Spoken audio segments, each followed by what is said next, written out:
when I go to class, sometimes I get bored, and sometimes I'm like, maybe I could just pull up, I don't care who's playing. I'm like, I'll pull up like the Chicago White Sox versus the Marlins. Like, I don't care. It's baseball. Dude, you called it, the Ganon coming out from Drago. Oh, this is the faded team. The princess teaming up with the great evil to take on the monster and the evil little man. I don't like that I have to do this, but I will. You gotta have something to take down the monster that is Wario. And then Ganon just grunts. He's like, oh, I'm gonna do it. But this team, Drago and LTL, volatile. Ganondorf, right? Just big punish potential.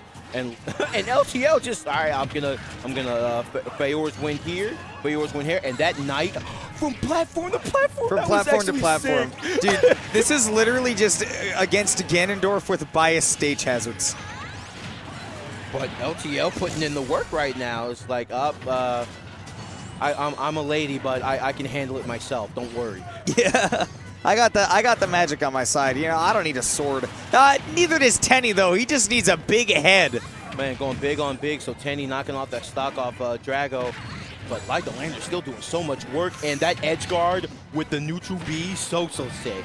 Able to keep both members of the red team off stage simultaneously, because between the Charizard and the Ganondorf, they'll live forever, but they'll have troubles getting back sometimes, and that's why he's able to finish out that stock on LTL as well. And this is going to be a good way for Professor Q to get involved as Wario, because so much combo potential on him, you can still combo Dragonite in his Ganon a lot. But the pseudo waft, not even fully charged, man. Yeah, the pass gas to get rid of that stock on LTL. Oh, but the back air, and look, man, you gotta edge guard Ganon. You gotta edge guard him, man. You can't let him pull out the fist at 40. Oh, but here we go. See, and Professor Q putting in work, getting the stock off Dragonite. Now, red team in the lead, and you can see just Tenni just back here, like, you know what? You got it, Q. You got it. I'm just a turtle, man. I can't even handle this. I don't know, and I was about to say, I don't know why he's playing the Squirtle at 103%. It's like, I get it. He's one of the Pokemon trainers that'll pull out which Pokemon he's playing based on your percents and not his own. But at the same time, man, you got to be wary of your percents at 105. But there's one thing I wanted to be wary of, and that's something I've been watching LTL do this entire time, which is that every time he pulls out the Phantom, he waits till that last second, and then he pulls out the neutral B so that he gets the iframes so that the Phantom will not just die. But speaking of just dying, LTL goes too deep. It's down to just Drago to close it out, and he does the up smash. Banjo, what the hell?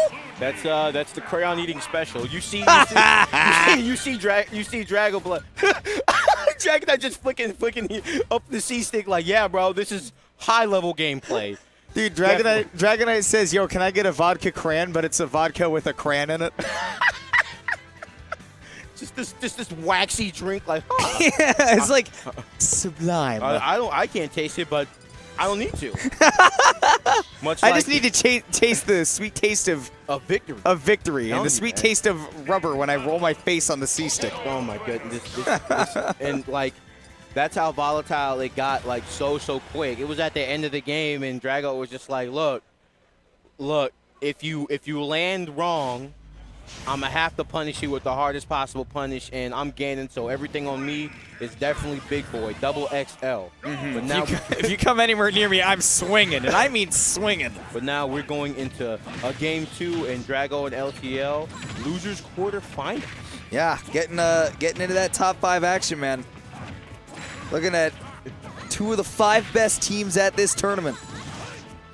But one of them's got to go, man. Between Professor Cube and Tenni, Drago and LTL, man. One thing to be said about this blue team, actually, is the way that this man LTL is edge guarding.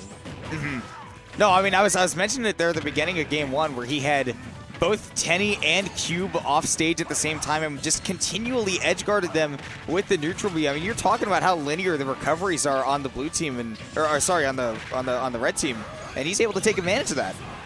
Well, okay, little shield transfer with the forward smash, like right through him. And wow. There goes Dragonite just immediately trying to watch the end. See, and both of them had to go off stage just to make sure that man did not come back. I don't blame you, and you got the result that they wanted.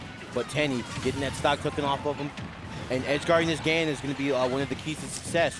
Oh, okay, Tenni just pushing through the bike, going for the edge guard. I like the neutral air, the back air. Playing such good defense to stay away from LTL and is able to take out Drago. Quick stocks from Tenni. That's interesting because usually those quick stocks are in the favor of Cube, not Tenni, but turns the script around, man. Yeah, he did not like the fact that Dragonite did his boy dirty, and now we see Professor Cube getting in some damage. Okay, I like the back air, but colliding with him, and these guys are throwing. These guys are throwing hands. They man. don't mind, Banjo. They don't mind getting down and dirty. LTL looking close to kill percents, man, and they just keep Cirque du Soleil off of this left edge. Ooh, into the corner, but able to spot dodge after. That's a... They had that man sandwiched. Oh my goodness, Tenni almost able to get the soft down air edge guard on Dragonite. Still has a chance. Okay, Dragonite, you wild, bro. You need to relax. I don't know if that up tilt was a misinput or what, but you have to relax. You have to chill out. Because now you got LTL alone. He's been playing a support role this entire time. And I like that he's mixing up the recoveries, but at some point you are Zelda in a one stock versus three stock situation. What is Zelda if she's not the ultimate wingman, especially after last game? Yeah. But in this instance, you might need a little bit of help because now you're facing off against the red team with 3 stocks to your 2. Oh my god, what?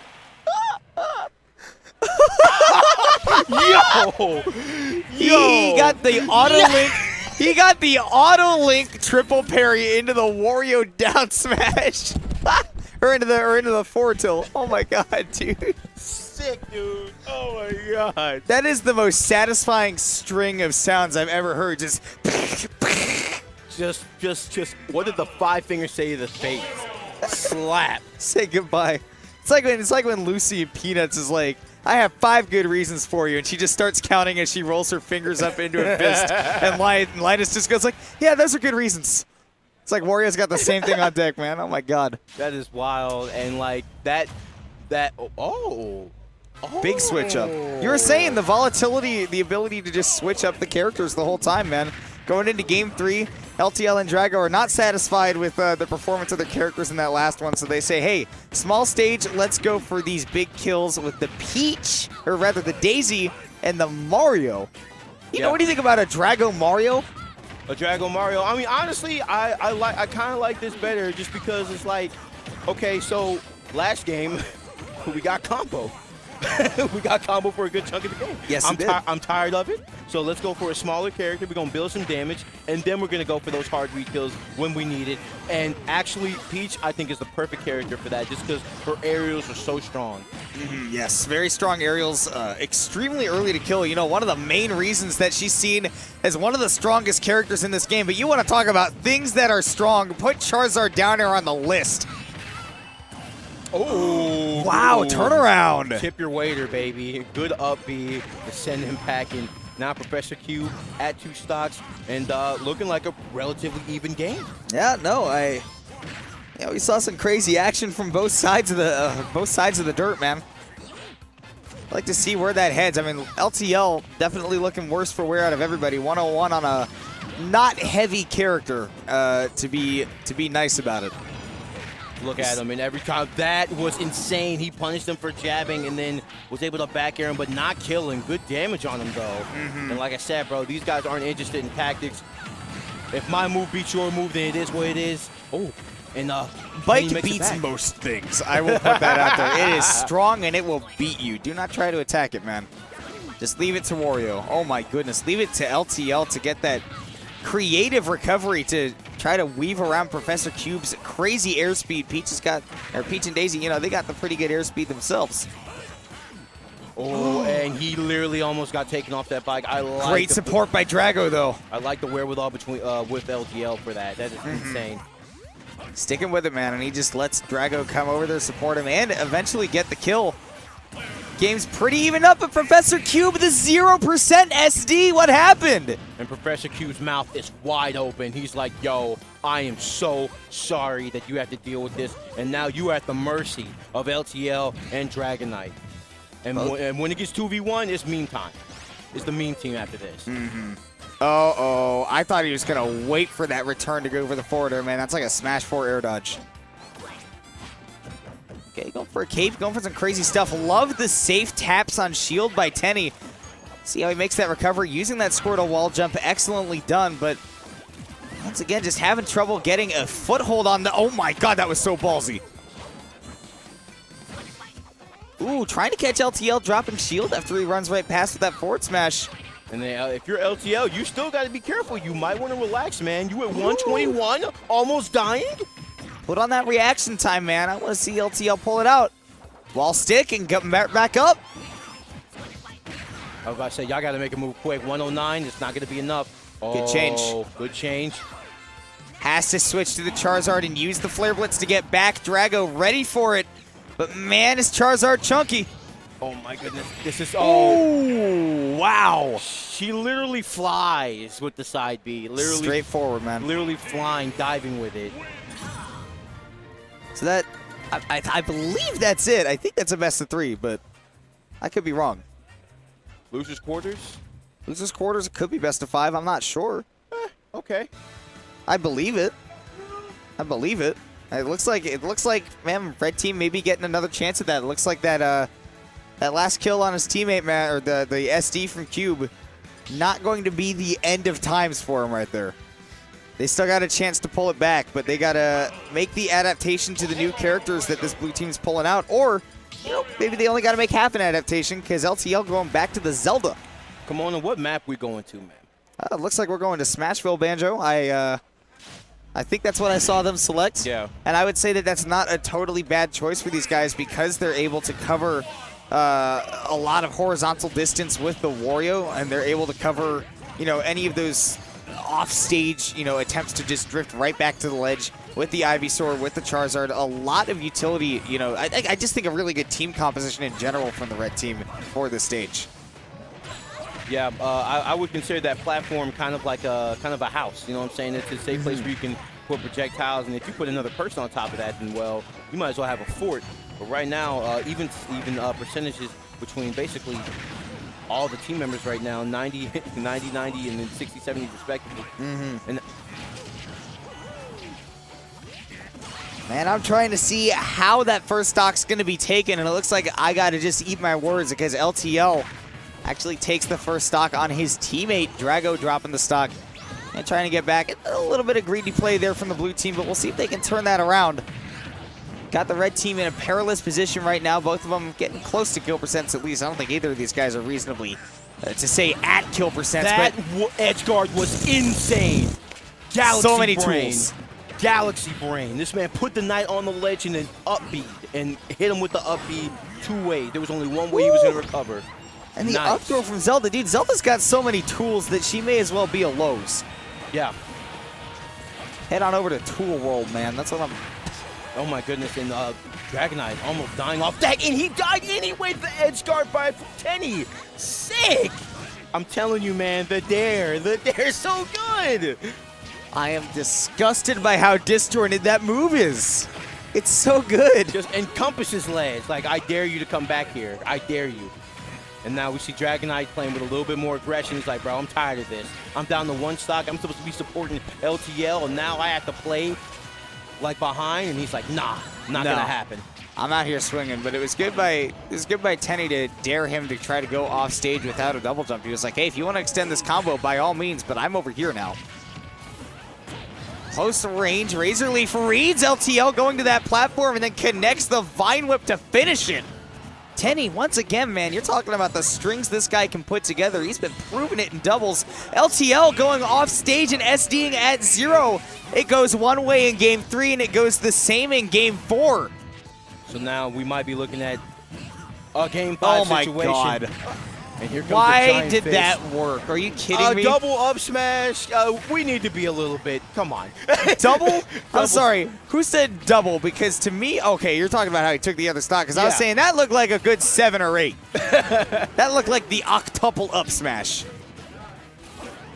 But man, it's going to take a little bit more than 2 up smashes to take the stocks now for Drago. Great weave to get back. But man, once again, the support from Professor Cube putting on that tackle, making it a game 5 situation between these two guys. I mean, Banjo. Clay Matthews on the squad, man. You can't lose. You can't lose. That's a great linebacking core, and this has gone back and forth. back and forth, and now we are finally at Game 5 between LTL, Drago, Professor Cube, and Tenni taking full control of that last game. Full control of that last game. I mean, helping Cube make the adaptations to the new characters that they're fighting against and saying, hey, you know, things are different now, and I know that it's scary to go up against these guys, you know, with the Zelda and the Mario, but let's figure out a game plan to actually shut that down on Smashville. They executed it perfectly, but LTL and Drago, man, they're 1-0 against these guys with the Daisy Mario combo, so they're going to try to do it again on triplats. Once again, saw them win on the triplats of Yoshi's Story, but let's see how they fare on a bigger stage because they got a lot, Banjo, in that Game 3 out of those early kills. Kimona, I like the fact that also Tenni went for a little bit more edge guards, and it paid off for him. It paid off for him with the dares, and it was able to get those early stocks. And now, like the Lantern already at 90, what happened? I blinked. Oh my goodness, I was about to say, Banjo, never mind. I got to shut my mouth. Because every time I say something, somebody gets taken off the top. And now I'm just uncomfortable speaking. Oh, that cannon, that combo was cannon. It's lore. It's lore. It's lore. Up-B to up-B, but it's Peach and it's Daisy Mario. That's lore, baby. That's lore combos. That's just the proper team composition right there. Proper use of the flare blitz, though. Exploded onto the other side. And back to Squirtle he goes. Ooh, almost dying from that. And Tenni already at 122. Tenni is with in 2 stocks trouble. left. Oh no! Wow, red team is having a rough go of it in this match, to say the least. LTL picking up another huge edge guard, up 5 stocks to 3. We were talking about adaptations from the red team, but neglect to mention the fact that the blue team has turned this around so quickly. And Mario not being a gentleman at all, just letting Daisy do all the work. Chivalry might be dead, but the blue team is not. 100 on Dragonite, but no stocks taken still. That shield is a skill, but now he'll get the maximum punish off that shield break. Very slick. I would say that's a little bit, I was about to say, like, man, he got duffed, but that's a little bit more than a duffing. Yeah, that fist actually grew to the size of Wario's body, so I wouldn't call it that either. Ooh, you saw Professor Cube trying to go for the edge guard. Ooh, parry into the up tilt. We've seen a lot of usage of the parry from Tenni lately. Also be aware of that turnip right there to pick up the edge guard. It is down to last stocks for the red team. Professor Cube also missing the waft, and that is huge because we've seen that be a big game changer for the red team before. And the up. Okay. Yeah, no, just able to do it, man. Why not? Both blue team members off stage, almost getting in each other's way, but do manage to get Drago and LTL both back safely without dropping the stocks. But be careful, man. You're about to drop into even stock territory, and all it takes there is one mistake, like we saw in Game 3. Could have been in red team's favor. And could turn around to their favor, too, if they're able to take the stock from LTL. I love that he's going so far off stage to play that defense and wait for Drago to get back. Great defense there. Up smash still not killing, and Professor Cube is hanging on for dear life against Dragonite. As long as he's trying to, I assume, trying to get Waft online. So as soon as he gets that online, he does have an opportunity to get one of these early kills and then put himself right back in the game. And how crazy would that be? It would be crazy, and it's something we've seen before from Cube, but staying in the game is all that he can hope to do right now at 156. It's a solid hit from either member of the blue team that'll do it for him, but he's been staying alive so well that this is pretty much back to an even game. Great comeback from the red team. Can they keep it up? The dash attack still not killing both off stage. Oh, the defense, I love it. Great coverage for Tenni. And that was great by Professor Cube to make sure he kept holding 1v1. Shield is skill, but it's so close. Can Drago pull it out? Can Tenni capture a victory for his team? Tenni's been clutch before, hasn't been the ones dropping those early stocks. Air dodge back onto the stage. Drago just gonna get this great. There's screaming coming from the stage. Drago trying to use that big up smash to cover once again the air dodge pattern, coming in clutch for Tenni. This is big for him. Can he pick up the edge guard against the measly Mario? I think an up throw would do this on the platform. The up throw? No, the jab. He gets it. The up throw anyway. Tenni's going to take the stock with that seismic toss. A huge comeback for the red team. You can see that they are in it. Professor Cube and Tenni are hyped to still be in. Moving on to losers semifinals, taking it over Drago and LTL, who's still doing fine, man, mind you, at 5th place. But boy, Professor Cube and Tenni, clutch as it gets. Now that was a set. That was a set and a That was half. a set for the ages, and now I am fully awake here at No Fun Allowed. It's not the namesake anymore because that match was a lot of fun, and we saw how the momentum shifted every game. Every game until Game 5, the momentum kept shifting, and now that boy Tenni and Cube going on into losers. Now you got to play this team, though.